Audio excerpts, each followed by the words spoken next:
یو کس تپوس کړی چې د جنازې دویم تکبیر عوام یو خاص قسم درود وایي اللهم صل علی محمد وعلى ال محمد كما صليت وسلمت وباركت ورحمت وترحمت على ابراهيم وعلى ال ابراهيم انك حميد مجيد. دا حدیث شته یا نه او علماء کرامو ذکر کړی د فقه په کتابونو کې ذکر دی ویل شي. یو کس تپوس کوي چې په کور کې سپین چرګ ساتل دا څنګه دی؟ جایز دی؟ سپین چرګ ساتل جایز دی. بعض روایت یې اگر که کمزوري دي او پاغه کې دي چې سپین چرګ تعریف راغلی دی او چرګ چې اسه بانګ وای نو فارغ راځي نو د بانګ لپاره ساتل ډیر زیات خري دغه سم ساتل شي. یو کس وای چې د شپې په وخت کې په کور کې یا په دکان کې جارو وال څنګه دي؟ په کور کې یا دکان کې د شپې جارو وال څنګه دي؟ جایز دي؟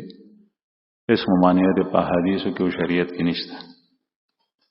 یو کس وی چې په بانک کې چې کومې پیسې پرتی پاغه باندې چې کومه ګټه راشي منافع پر راځي دا کوم خلکو ته ورکول پکار دي. په بانک کې چې کومې پیسې ستا پرتی وي پاغه باندې کوم سود راځي نو غیم مت سود وي دا سود وي. البته بعضی بانکونه داسې دي چې پاغه کې اوس کوشش کوي غي چې د سود نه صفا معاملات او روزګار وي پکې، لیکن چې کومې پیسې دغه سره شنو دا سود دی نړومبه خو سود تا حرام ګورا بدوته ګورا چې سود حرام دی زړه کې. دویم هغه پیسې په خپل مې استعمالو او هغه داسې فقیر ته ورکا چې هغه کپڑے پورې محتاجي روټي پورې محتاجي او په دې نیت ورکا چې دا مسین کې وغورځولې. بل ته پوسټ کړل چې په وخت کې د برکت لپاره عمل اوخیا په وخت کې د برکت لپاره د وخت چې کومه دعاګانې دي او کوم فرایض دي کوم اعمال دي هغه په ټیم کو ان شاء الله وخت کې برکت راشي. یو کس تاسو کوي چې 3 کسان دی ورونه هغه خپل خور او وجله د موت باید په وجه په وحلو اوس په دې باندې قصاص ته او کدیت دی. دا د مفتی صاحب نورسته تاسو کوي د موزنه پس بیا تفصیل به وتوین ولا به پته لګي. یو کس وایي چې بعضی خلک پسې متصل سجده کوي او په سجده چې پروزي نو غوګونه ونیسي په سجده کې. بعضی وایي چې دا عمل جایز دی، بعضی وایي نه دی جایز، بعضی عوامو دا لازم کړی دی. په پسې متصل د موز نه خارج سجده مکو، دغه سجده کولی شي. سجده شکر هم شته او د دعا او د توبې لپاره هم سجده شته. زمونږ امام ابو حنیفه رحم الله فرمایي د دې په ځای باندې 2 رکعات نفل وکړي نو دا بهتر دی. 2 رکعات نفل شکرانه او یا د توبې لپاره صلات توبه او سجده هم کولای شي، لیکن موږ پسې متصل نه ځکه چې دا اشتباه ده چې ګنې دا موږ پسې اخر کې بیا تاسو سجده وکړه نو دا خلاف سنت راوړي. بهر حال وګونه نیولنا او په سجده باندې پروت الله ته جړه فریاد کینو دا کولای شي. یو کس وی چې غسل کې چې کله اودس کې نو د سر مسه نشته او خپې وینځل آخر کې دي مسنون داسې دي چې د سر مسه په مکو په غسل کې دا غدا وینا څنګه ده؟ جواب لري چې دا غوینا غلطه ده. په غسل کې هم د سر مسه شته. د غسل مسنون طریقه لا ده چې غسل د جنابت کې اول به استنجا وکي د بولو زیب وینځي. اگر کتاب بول نه کړي ځکه چې کله سړی ولاړ وي پزان او باچي مانته وبون رسي بیا غزه اوچ پاتې شنو غسل نوزي نو استنجا به وکي کبول لیکړي وي کني کړي واړه یا لوی بیا باغې نه پس چاردام وکي او د چاردام چې کومه طریقه دا غبکه لاس وینځه خلکنګاله کا خوخله چې کله کنګاله نو بیا غړپړې وکا ځکه چې خلک وبا چول فرض دي نو په پوزه کې اوبرا کاغه په پورته درې ځله او بیا مخ وینځه بیا دواړه لاس بیا د سر مسو چې څنګه ودس کې بیا پاغه پسې خپې وینځه. البته خپو کې گنجائش تا خپې اوس وینځه هم او چې کله غسل تاو کو او د غسل د زینب بل زیته زی الته وینځه هم رسول الله صلی الله علیه وسلم داسیم کړي دی او داسیم کړي. او د دې وجه دا چې هغه زمانہ کې غسل خانه داسې وی چې چړ چوبې بوې پاره کې به جمع شوي چې اوبه جمع شي نو په هغې کې ستا خپې ډوبې شي مستعمل دي نو بهر یې ووینځه. خو که داسې غسلخانه وي چې په هغې کې صفا وي، فرش ته ټایلونه لګېدي دي لکه نن سبا، یا سیمټ دي چې ته اوبه تویې نو هغه اوبه ټولې لاړې شي بهر، نو ځمکه پاکه ده. نو که دغه وخت کې دې ووینځلې بیا یې وروسته نه وینځې نو هم جایز دی. یو کس تپوس کړی دی چې د چا نیم مال حلال وي او نیم حرام وي، د هغې څه حکم دی د دعوت د قبلولو، او چې ټول یې حرام وي د هغې څه حکم دی؟ چې ټول مال حرام وي تا ته یقینا پته ده او ستا ګمان نه دی، نو بیا د هغه دعوت مه خوره، ځکه چې دا به د حرامو دی. او چې څه حرام وي څه حلال وي نو که حلال ډېرې وي نو بیا دعوت خوړی شي. او چې کله تا ته خطره وي ستا جان ته یا ستا مال ته د ایمان ته، بیا دغه وخت کې خپل څه شی اوسه هغه د هغه په دسترخوان کې نه هغه خوره. یو کس وایي چې نسوار یا سګرټ استعمال کړو د هغې نه پس بغیر خوله وینځلو د الله ذکر کې دا جایز دی او که نه؟ کولی شي، لیکن خولې نه چې د بدبوی ځي نو دا ښه نه ده. او داسې بدبوی خصوصا چې فرښتو ته بل مسلمان ته به تکلیف رسیږي، دا ګناه ده. یو کس وایي چې یو قول ډېر خلک بیانوي چې اللہ پاک ٹوٹے ہوئے دلوں میں رہتا ہے، ٹوٹے ہوئے دلوں میں رہتا ہے. اگر یہ بات ٹھیک ہو تو ٹوٹے ہوئے دلوں کی وضاحت کریں. خلک وایي چې الله جل شانه مات زړونو کې دی، که دا خبره ټیک وي نو بیا د دې وضاحت وکړي. دا یو حدیث مبارک دی، د هغې ترجمه ده: انا عند المنکسرة قلوبهم، انا عند المنکسرة قلوبهم. لیکن تا لیکلی دی چې مات زړونو کې وي، داسې نه ده، بلکہ مطلب دا دے میں ان لوگوں کے پاس ہوتا ہوں جو توڑ دلے ہیں، جن کے دل ٹوٹے ہوئے. دې مطلب دا دے چې سړی داسې د ظالم د لاسه تنګ شي، مظلوم دی، یا داسې مشکلات او مصیبتونو کې گیر شي چې د مخلوق نه، د خپل خپلوانو نه، د مال نه، د اولاد نه، د هر یو څیز نه مایوس شي. دغه وخت کې الله ته وجاړي، دته په عربی کې مستر وایي. قرآن کریم کې الله پاک فرمایي: امن یجیب المضطر اذا دعاه ویکشف السوء. مستر ایسے توڑ دلے لوگوں کی آہ و زاری اور ان کی دعا اور ان کی آواز کو کون سنتا ہے، کون جواب دیتا ہے؟ وہ اللہ ہی ہے جو ان کی دعاؤں کو قبول کرتا ہے. یعنی دا سے مات زړونو والا خلق، مات زړونو مراد چې د خلکو نه مایوس شي، بس ما دا خلق سنشي کوله، دی بیمار دی مایوس شو، دی فقیر دی مایوس شو، دی د ظالم د لاسه مایوس شو، اوس الله ته وجاړي. نو الله جل شانو هغه لوی اسره ده چې هغه د هر مصیبت نه خلاصولی شي، چې دی په رښتیا وجاړي خدای ته، الله پاک مدد کوي. یو کس وایي چې عقیقه په غټ څاروي باندې کیږي او که نه، او که کیږي نو په یو څاروي باندې څو عقیقې کیږي؟ عقیقه چې د ماشوم په پیدایش باندې کوم ذبح ولاله کیږي دې ته عقیقه وایي. دا په یو څاروي په وړوکي څاروي کیږي، نو وړوکی څاروی به د یو ماشوم د عقیقې په دغه کې حلالی، د دوو دریو ماشومانو نه. او غټ څاروی د اوو ماشومانو عقیقه په هغې کولی شي. مثلا یو عیسا د یو ماشوم دپاره، نو اوو ماشومانو عقیقه کیږي. او غټ څاروی راوستو، غوا، غویی، اوښه، څنډه، میخه، هغې باندې کیږي. یو کس تپوس کړی چې د زکات پیسې د وخت نه مخکې لږې لږې ورکولی شي که نه؟ مطلب دا دی چې 2 یا 3 میاشتې مخکې چاته 15,000 10,000 روپۍ چې د چا وس نه کېږي محتاج ته ورکړي او ورکولی شي. کال مخکې هم ورکولی شي، 2 کاله مخکې هم زکات ورکولی شي، پیش کېږي.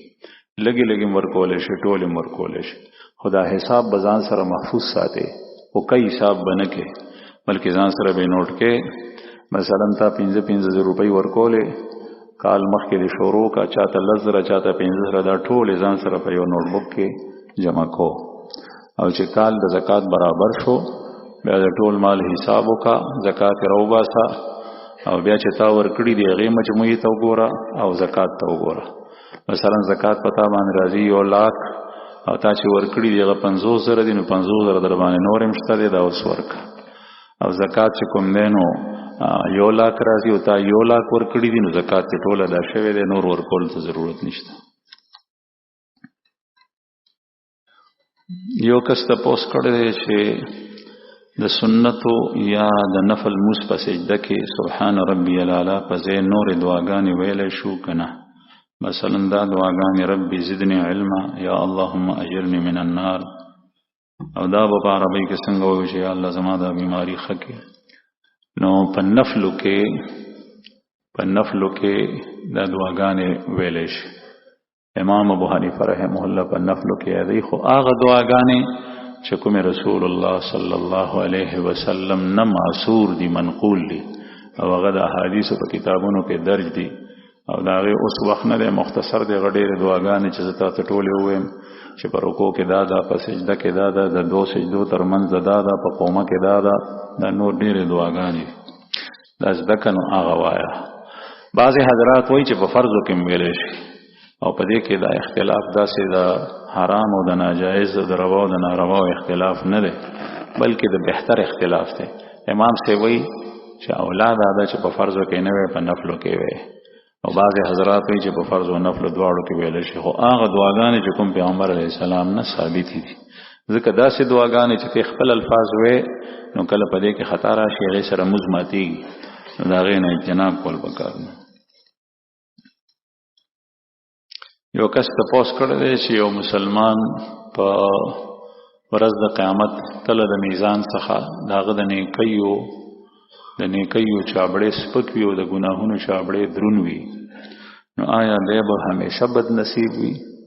نو جواب یې دا دی چې نه، یو ایمان دی، یو ایمان پسې اعمال صالحه دي. کو ایمان یې وو او چې ایمان یې وي نو دته مؤمن او مسلمان وي، دی مسلمان دی، مؤمن دی. بیا د اعمال نیک کم دی او ګناهونه یې ډیر دي، نو د احادیثو نه او د شرعي اصولو ضابطونه دا پته لګېږي. علما وایي چې دی به جهنم ته ځي او دی به د زیاتې ګناه په قدر سزا خوري چې هغه د الله په علم کې ده او د الله په حساب کتاب کې، او چې کله هغه سزا پوره شو نو دی بیا واپس راځي او جنت ته وځي، دی به همیشه بد نصیب ني. یعنی کوم مؤمن چې ځان سره ایمان محفوظ دلته نه یوړو، اگر که هغه ګناهګار نو دی به جهنم ته لاړ شي او د ایمان د وجه نه به بیا واپس جنت ته راځي. احادیثو کې داسې ډېر زیات احادیث دي چې په هغې کې د دې تذکره ده، بلکې تر دې پورې راځي چې د چا په زړه کې د مثقال برابر نیکي وي نو هغه به هم راوځي، او وروسته به داسې خلک راوځي چې هغه یې به لکه د کولې په شان تور وي مخونه، هغه به هم ایمان پکې وي. بیا یو نهر حیات دی د جنت په دروازې سره بهر، په هغې کې به دی ته غوپه ورکړی شي، نو دا رنګونه به صفا سوتره او ښایسته ښکلي راوځي، بیا به جنت دخول اهل وګرځي. په هر حال ګناهګار دپاره جنت شته، همیشه به دی په جهنم کې نه پروت، چې ایمان یې وي یو ځل به راوځي. لیکن ګناه داسې شی دی چې د جهنم ته د تلو وس طاقت څوک لري؟ په دنیا کې د یو سړی په اور کې خپل لاس کېږي، دی دا برداشت کولی شي، که لږ ساعت هم وي ډېر لویه سزا ده. الله مو دې وساتي. کوشش دا پکار دی چې سړی د ګناه نه توبه وباسي او آینده د ګناه نه ځان بچ. یو کس تپوس کړی دی چې بعض خلک مهمان نواز وي، میلمه دوست وي، لیکن کله کله خلک د میلمه په شکل کې داسې راشي چې هغه ګپ شپ دپاره د خوراک دپاره راځي چې هغه خپل وخت او د بل وخت ضایع کوي. آیا داسې طریقه اختیارولی شي چې دوباره هغه رانه شي؟ نو داسې کسان چې هغه عبادت ته نه پرېږدي، د الله بندګۍ ته دې نه پرېږدي، داسې کسان میلمه جوړول نه دي پکار. او هسې میلمه که هر څوک چې وي نو د الله جل شانو حق به د هغه دپاره نه پرېږدي. ډېرې خبرې کول کله کله د خولې نه د سړي ګډې ور راوځي، میلمه ته به وایي چې وروره دې خبرو کې د سره نیم پاسه تې نه. میلمه دغسې پرېږده چې کله پوهېږي چې دی اوس ناروا کارونو ته اوړي، بیا د هغه ملګرتیا په دې کې مه کوه. لیکن میلمستیا که یو سړی کافر دی هم دغه کولی شي، فاسق دی هم یې کولی شي. مثلا د روټۍ وخت دی بل ځای نه دی او ستا په دیره او په حجره او په بیټک باندې او ستا په کور باندې هغه تېرېدو، هغه باندې هم خوراک وخورو. یو ځل چې کوم دی نو ابراهیم علیه السلام به مېلمه کېدل، خلک به یې مېلمه کول. نو یو ځل یو په لاره کې ولاړ دی چې مېلمه به نو بیا به روټۍ نه خوړه. ډېر مېلمه دوست غوان یې ساتلي وو او مېلمه ته به یې ثابت څښی حلالولو. مېلمه نو یو کافر یې مېلمه کو، نو چې هغه روټۍ ته کېناست نو هغه ته یې خبره وکړه، هغه ونه منله او کافر د خدای منکر و. نو ده ورته خبره وکړه، هغه خفه شو، پاڅېدو. چې پاڅېدو روان شو، ابراهیم علیه السلام ته الله جل شانه وحی راواستوله چې ابراهیم زه سره د کفر او شرک دته دا ټول ژوند ما خوراک ورکولو، تا سره یو وخت لپاره مېلمه شو، تا هغه خفه کو. ابراهیم علیه السلام لاړ په منډه منډه منډه سړي پسې، مینتونه یې ورته کول چې راځه او روټۍ وخوره، او ایسته ته نه وی، په زور یې راوست. هغه ورته ویل چې دا تا داسې ولې وکړه؟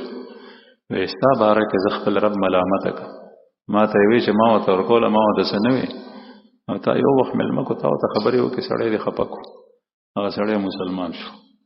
نو به هر حال مېلمستیا د یو ګناهګار سړي د کافر هم کولی شي، لیکن د الله حق به د هغه دپاره نه پرېږدي. یو کس وایي چې د بانډ انعام سود کې خو نه راځي. د دې تفصیل نه زه نه یم خبر، موږ نه پس مفتي صاحب نه تپوس. یو کس وایي چې ماشوم په کارپټ باندې الټۍ وکړي، هغه کپړې سره صفا کړي، په دغه ځای جانماز واچوي، مونځ پې کېږي که نه، او چې جانماز پې واچوي پاک نه مونځ پې کېږي. یو کس وایي چې په عمره کې 100 فرض او واجب دي، وضاحت یې وکړه. دا چې کله عمرې ته ځې به یې تپوس وکړه، بیا به ورته ووایم اوس وخت کم دی. یو کس وایي چې د چا نه کمیشن اخیستل جایز دي او که نه.